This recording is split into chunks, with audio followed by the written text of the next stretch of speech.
Hey, hey, hey, dear friends. I hope you're having a great day.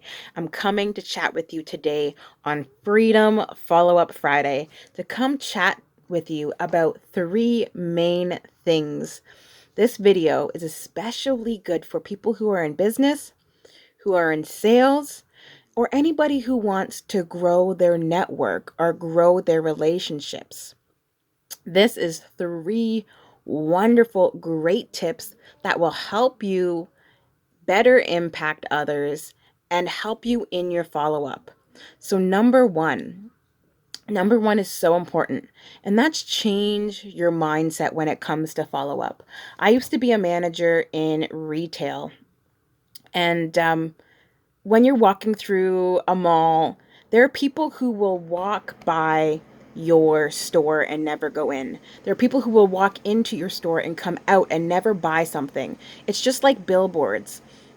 You see a billboard, but not everyone who sees that billboard is going to buy whatever that billboard needs or is saying. So when it comes to following up, it's super important that you do it because it helps the people around you know that you care, know that you are there for them, and to put yourself available in case they need you. So, number one is change your mindset when it comes to follow up. Some people may be very anxious when it comes to follow up, not knowing what to say, or may think that you're bothering people.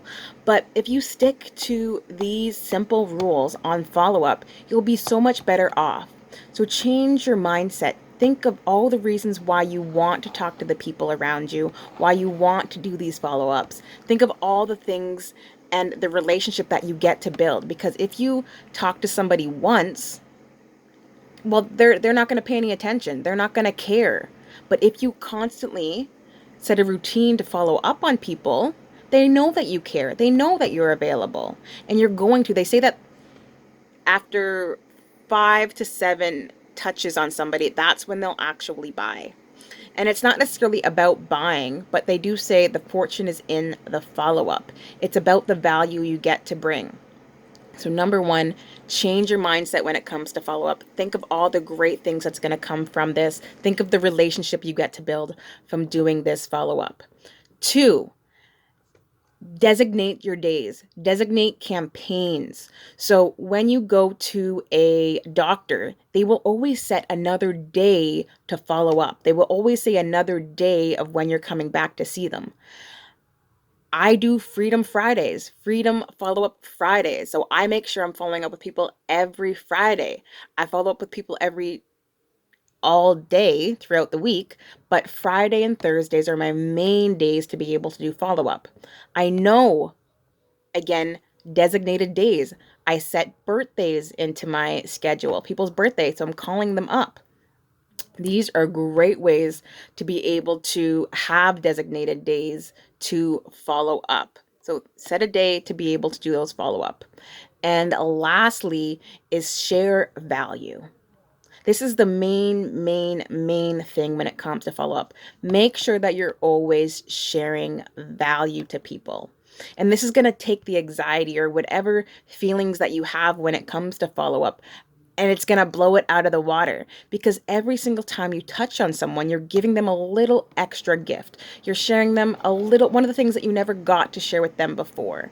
You guys, some great ways to be able to do that is to be able to say, you guys, I know that last time wasn't the right timing, but did I tell you about? Did I inform you about? Put people on an email list and just touch on them. Let them know that you're still around, that you're still available, and set campaigns. One of the things that I do, and one of the extra businesses that I help people with, is I help with client retention. And I also send out little cards every now and then. Now I'm doing a campaign for COVID-19. I was doing a campaign around Christmas. I do a campaign with all these special occasions happen throughout the year. Valentine's Day. So take the time to figure out what people need and give it to them, whether it's connecting them with somebody else, writing down something that people needed. So this video is actually a follow up because I heard two people say, Dominique, I'm struggling with follow up. So here I am touching back around on them, putting a video up which is another great way to follow up with people. Because again, you're just sharing value. You're just saying, I'm still around, I'm still here, and I still care. So hope you took those 3 tips. 1, change your mindset. 2, designate your days, designate your campaigns, know when the next follow-up session will be. And 3, always share value. So I hope you took those 3 tips and you run with it today. Have a great day, have a great follow-up session, and go out there and go after your goals and dreams. Enjoy. Have a good one. Oh, and if you want some of the 5 ways that I actually follow up with people, the 5 different ways that you can follow up with people, write a comment on the bottom saying share, and I'll give you the ways that I actually follow up with people to make sure that it's always something different and always something catchy. Have a good one and enjoy.